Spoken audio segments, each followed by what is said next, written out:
interruption there. I'm not sure what that was.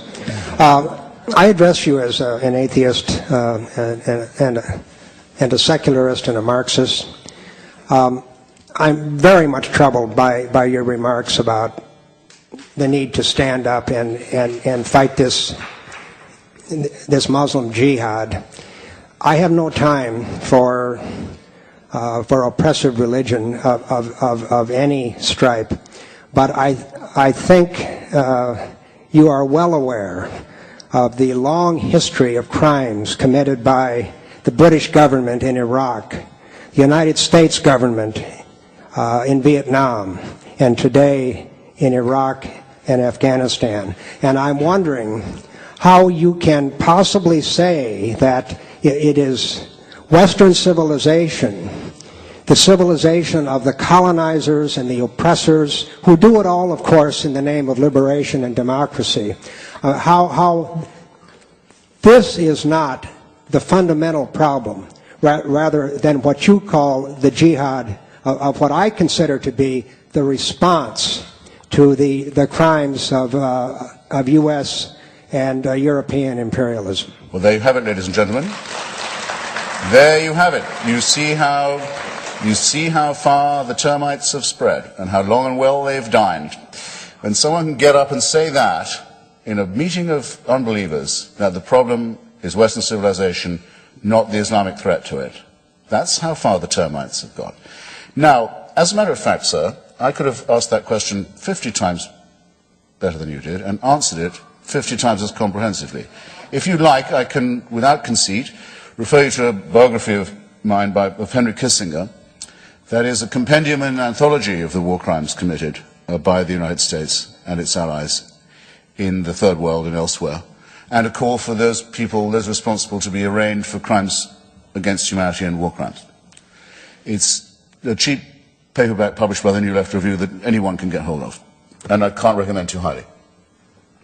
One of those crimes, I'll just give you an example to show how utterly fatuous your implication is.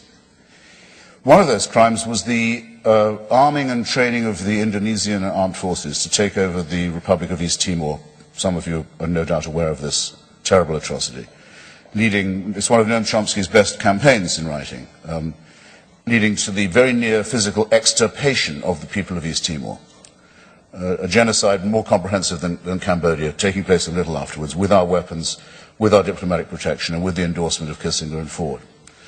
Hands up those who roughly remember this. Okay, not as good as I'd have liked, but still, and sad, but bear it in mind and look it up. Now, what are some of the items of the Al-Qaeda bin Laden manifesto? Well, oddly enough, and this was to my surprise, I thought it would be lower down. Item 3 in the charge against the West is that it reversed course on East Timor,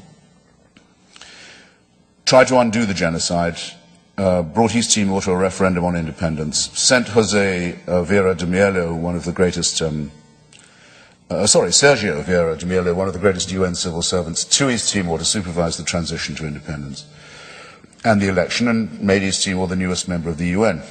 Bin Laden says, "For this we will never forgive the Christian Crusaders and their imperialist friends. They took away a republic from a Muslim land, Indonesia." Most of the people of East Timor, by the way, are Christian and speak Portuguese. A detail. For this, we will never forgive them. For this, that was the reason they gave for blowing up the UN office in Iraq, because that's where Melio was sent next, with a truck bomb of explosives so enormous that it must have been borrowed from the former Iraqi army and Ba'ath Party. That's the reason they gave for blowing up the Australian tourists in Bali, in Indonesia, and the Indonesian taxi drivers who were servicing that resort, because they couldn't forgive the West for its behavior in East Timor. In other words, if you want to avoid upsetting these people, you have to let Indonesia commit genocide in East Timor. Otherwise, they'll be upset with you. You'll have made an enemy. If you tell them they can't throw acid in the faces of unveiled women in Karachi, they will be annoyed with you. If you say, we insist, we think that cartoonists in Copenhagen can print satire on the Prophet Muhammad, you've just made an enemy. You've brought it on. You're encouraging it to happen. So unless you're willing to commit suicide for yourself and for this culture, get used to the compromises you'll have to make and the eventual capitulation that will come to you. But bloody well don't do that in my name, because I'm not doing it. You surrender in your own name, leave me out of it. I'm going to fight these people and every other theocrat all the way. All the way. For free expression, for women's rights, for self-determination of small peoples, for the right of Iraqis to federate and have their own show, for the right of the Lebanese not to be bullied by Hezbollah and to have a multicultural democracy. Yes, I'll fight for this, and I think that the 82nd Airborne is brave to be fighting for it too. And I think you should be ashamed sneering at people who guard you while you sleep. Thanks.